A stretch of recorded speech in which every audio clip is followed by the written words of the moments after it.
Good morning, good afternoon, and good evening. Welcome to another scene, Living World of Darkness, Rage Across New York. Tonight, find Samuel Sullivan welcoming a new guard to the sept. He was wandering about, doing his spirit things, and making his own personal spirit rounds when he heard a very faint, because she did it a little bit far out, howl of introduction. Kind of looked around and saw that nobody else really heard it, and he kind of shrugged his shoulders and trotted in that direction. Um, and poked around looking for the owner of said howl, giving any guardian he knew a heads up to kind of let them know that there was a new person at the door, as it were. So yeah, we will eventually. You are approached by a rather tall Native American young man. Seems to be in his late teens, early 20s.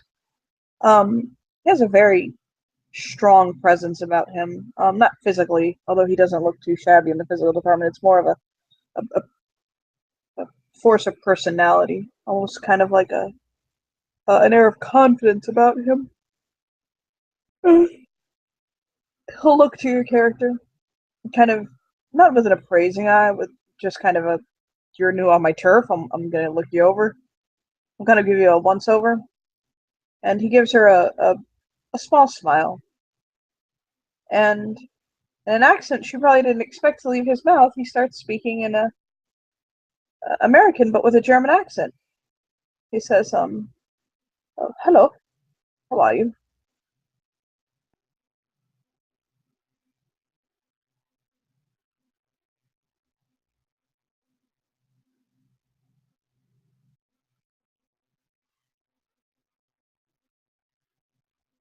Lisa, where'd you go?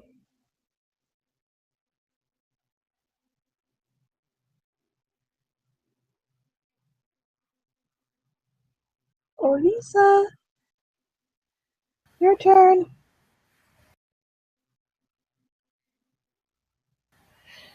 Sorry about that, my computer wouldn't let me unmute.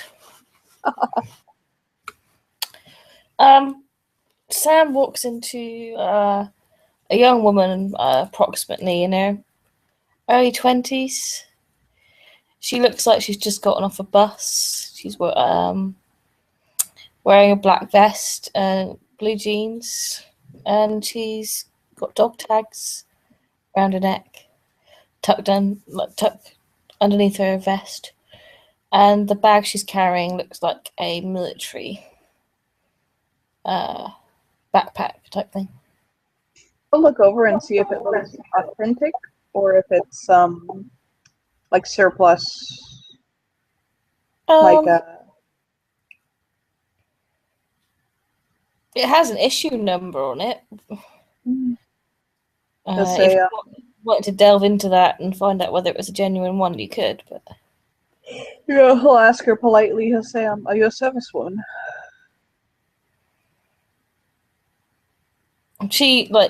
he's come over and just introduced himself, and she sort of gives him a quick look up and down. She goes, "I was," and then she holds out her hand. Ava Guerrero. Samuel Sullivan. She's got a very slight accent, but it's a lot less. What's the word? A lot less pronounced than most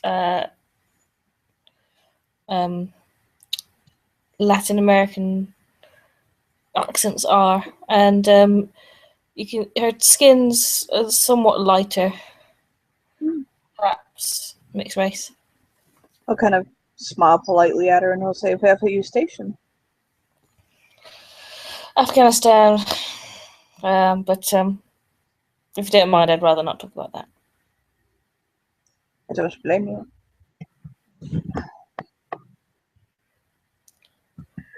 Who kind of he takes a little bit more of a relaxed stance. There's something about the way he stands and the way he moves that also speaks to some sort of military exposure. Um, she kind of probably picked that up. Um, and he'll say, I'm waiting to see if a guardian can come along to allow you in the sept. I'm not a guardian. He actually does not. Oh, I'm just one of the sept members.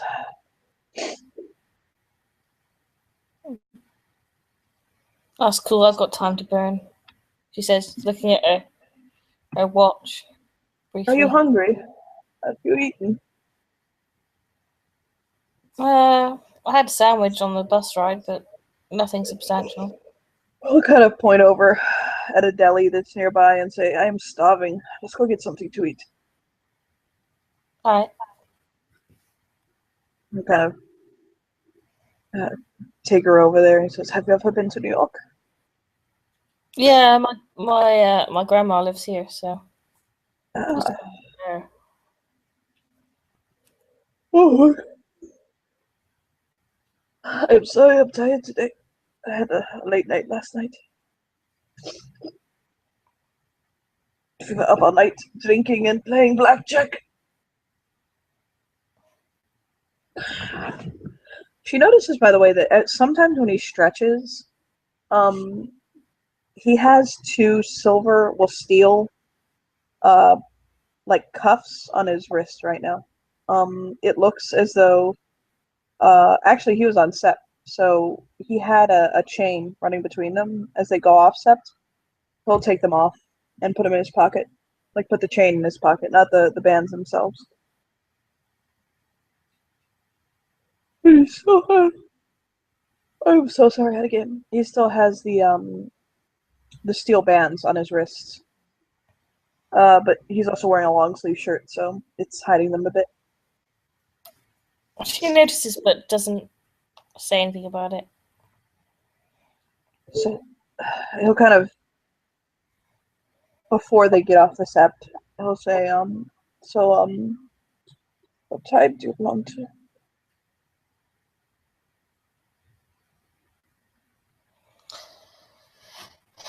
I am, she thinks for a moment. 27th generation Black Fury. That's a whole lot of generations there. Mm.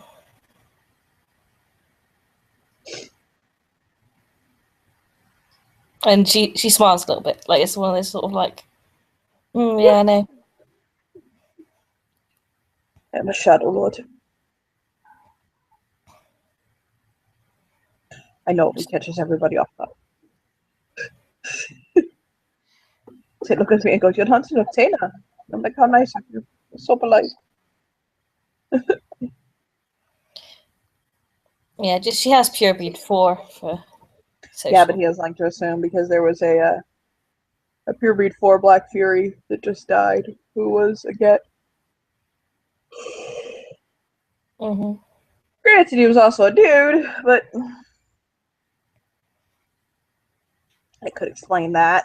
But yeah, he'll say, I have to apologize. I'm not the best conversationalist in the set. But as I cannot find one of the guardians, and the warder is rather busy last time I checked, I'm afraid you are stuck with me for now. Unless you want to go on. Let's get a bite to eat, and later on when you go back to the other guys, you can tell them about me, and maybe I can be let in at another time.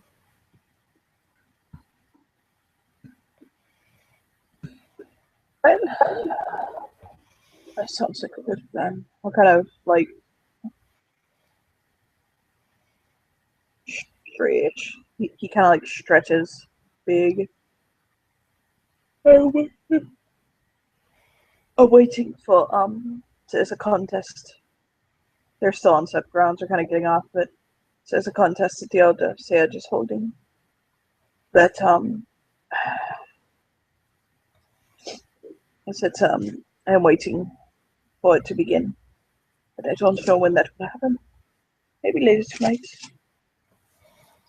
I asked about your service, by the way, because I grew up very close to a military base. My parents are both retired, or semi-retired.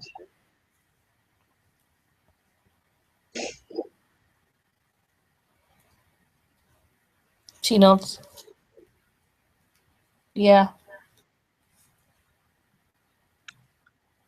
My father did that round. But he is a surgeon, and my mother's a pediatrician. They worked at the Landstuhl Medical Center.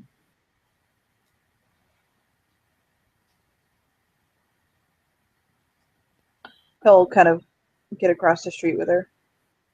And when they get to the deli, he'll open the door for her, but she also doesn't think that it's like, it doesn't have that air of like false chivalry, like blah, blah, blah. It's just being nice. She walks in and goes up to the counter and grabs some food. Yeah. He'll grab some too, and he'll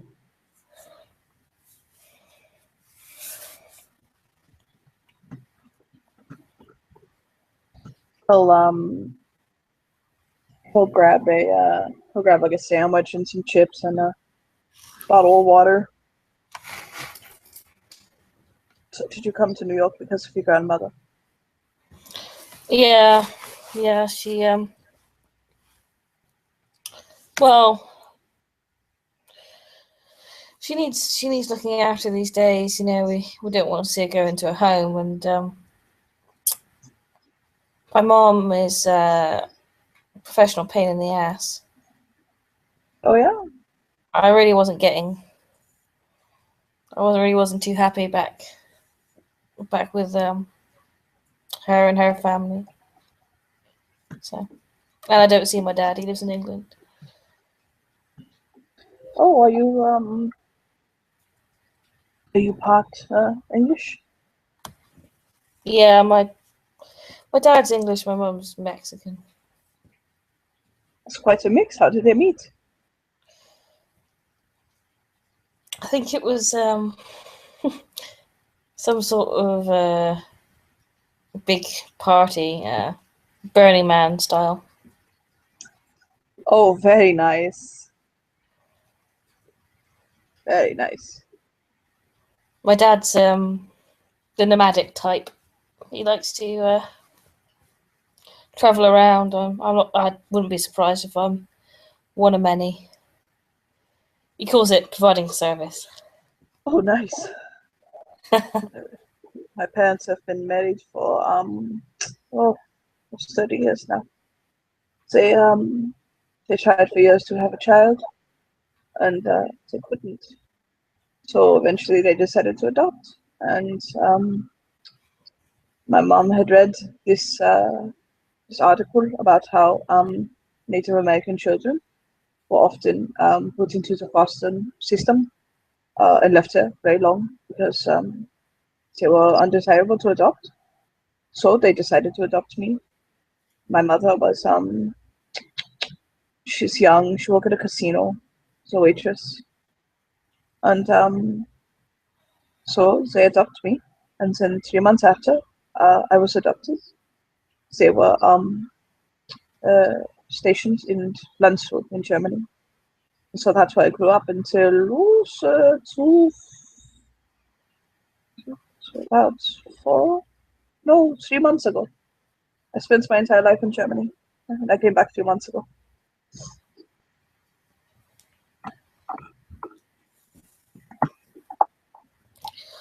Yeah, well, you know, if you know anything a little bit about where I'm from, she says, hinting. Mhm. The women aren't too keen on keeping the men around, so it wasn't exactly like he ditched. It was just that's the way it is.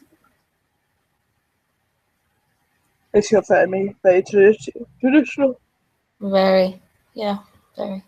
Oh, there was problems with that recently, but I'm not going to go into them. They didn't want me to join up. They thought it was They tried to warn me, but yeah, I felt that I had to go my own path. This is exactly what brought me here.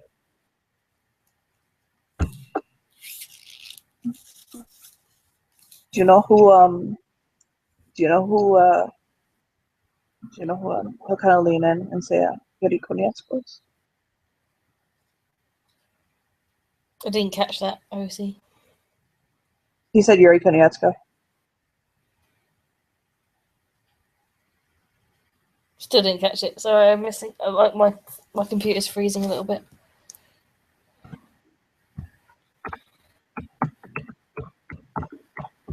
I'm typing it. Okay, robot.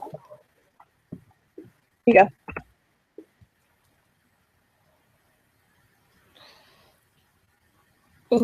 Nope. He is a powerful man, one of the most powerful among the family, if you understand. Someone say, "Nigh legendary." The families that I come from, the branch. He was the head of the household, and so it was very hard to advance under him. And I spent 15, 16, 17, 19, 5 years in my position, and I decided it would be best for me to go to another office.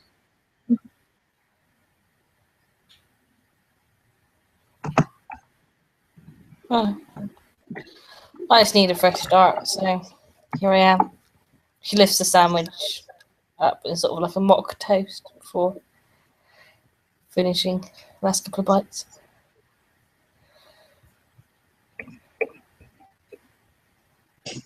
So are you more of a listener than a talker?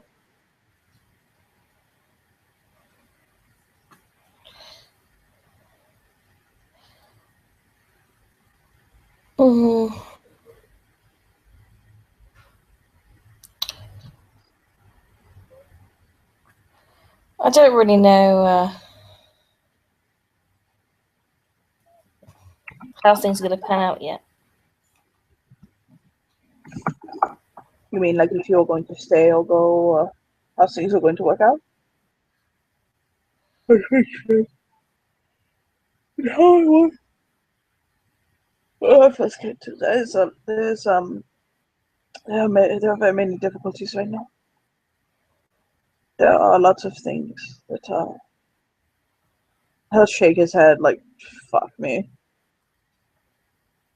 But there's a lot of good here. There's a lot of good. There's some things that need to be trimmed away. And some things that have to be worked on and fixed. But the potential for growth here is amazing, and that's why I like it. I like the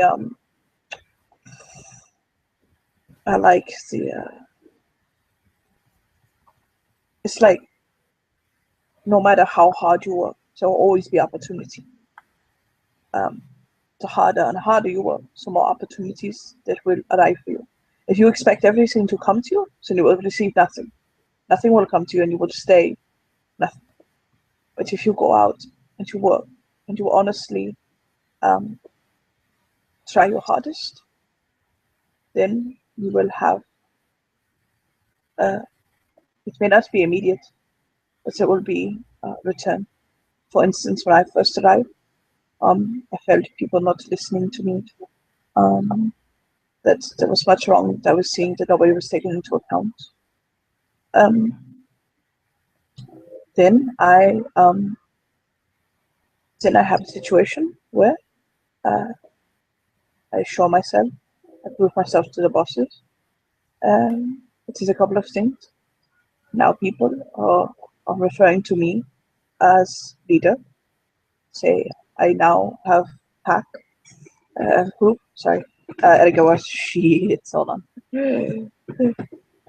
Although one little sip of fucking pack, but not be that crazy. Hold on. Give me a second. We're gonna roll that again. Roll that again hard. I'm winning that. No, I don't. We're good. Okay, we're good. Yeah, he started to say pack. He started. I have a team that I manage. You know, it's a very powerful division manager, and so the perks end up being good. But you have to go and find the kind of roll his hand for a moment. You have to go and find your stars. You can't wait for the stars to come to you. You must reach. Well, if my mom's had her own way, I'd probably be angling for promotion and looking for a husband.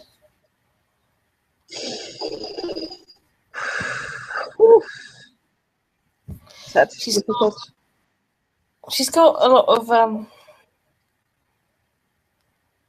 she thinks that I shouldn't waste my potential and I should just go for it and do all this stuff. Whereas I'm still trying to work out what it means to just try and find my own place in the mix. Well, I can understand what you are saying. I can tell you that I am looking for a husband too. It is quite difficult. She smirks.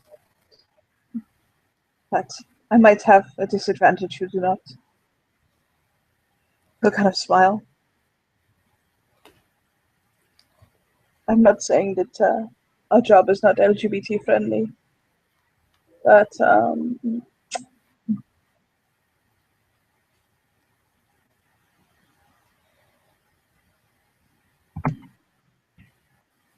it can be a little bit. I'm really not in the market for anybody, so it's just never been my thing. I'm pushing that level right now. It's just like, can I do my job? Can I you know what I mean? It's like I have something I'm trying to do here. I'm trying to focus on human resources and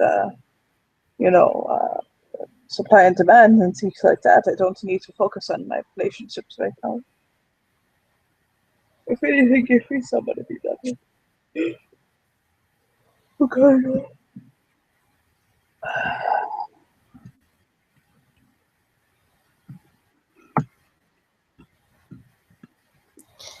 Yeah, relationships complicate things. So I'm pretty happy on my own. I just like to go to work, get my head down, come home. Nobody else to worry about apart from my grandma.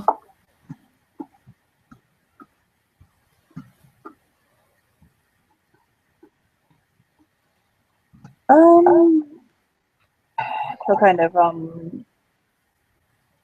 he'll kind of look her over and try to kind of like bite his lip and trying to find somebody a bit ahead of me to get you checked in. But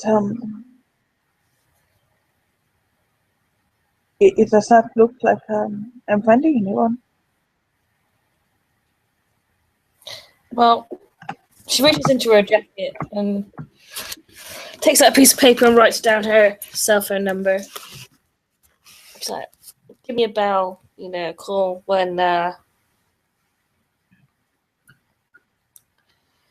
you get hold of somebody and we can meet up again.